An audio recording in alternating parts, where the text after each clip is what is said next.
Hi, Michelle Taylor here with another therapy tip. Today I want to talk about self-esteem. It's been coming up a lot in my therapy sessions, and I thought that a little YouTube video on it would be great.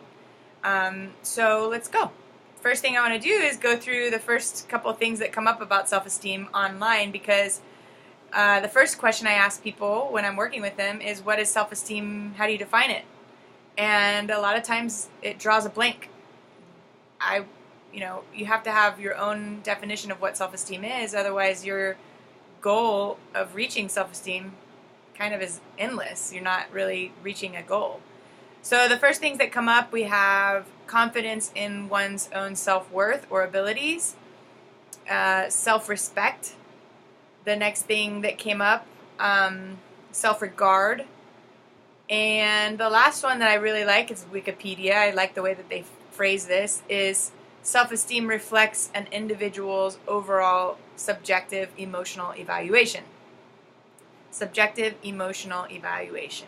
That's a lot of big words to basically say my judgment of myself is different from somebody else's judgment of myself. It's subjective. There's no rules. There's no right or wrong way. It's just my own experience of what and who I am.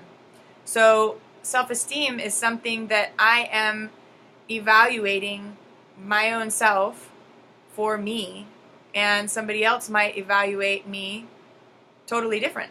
So how do I know that I have self-esteem? Well, it's basically something that I have to define for myself.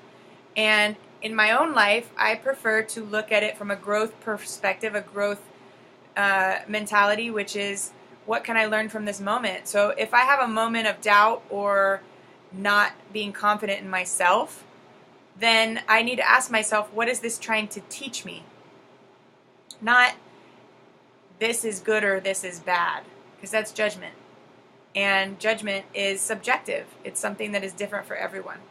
So how can you do this in your daily lives to be better subjective analysts of your self-esteem?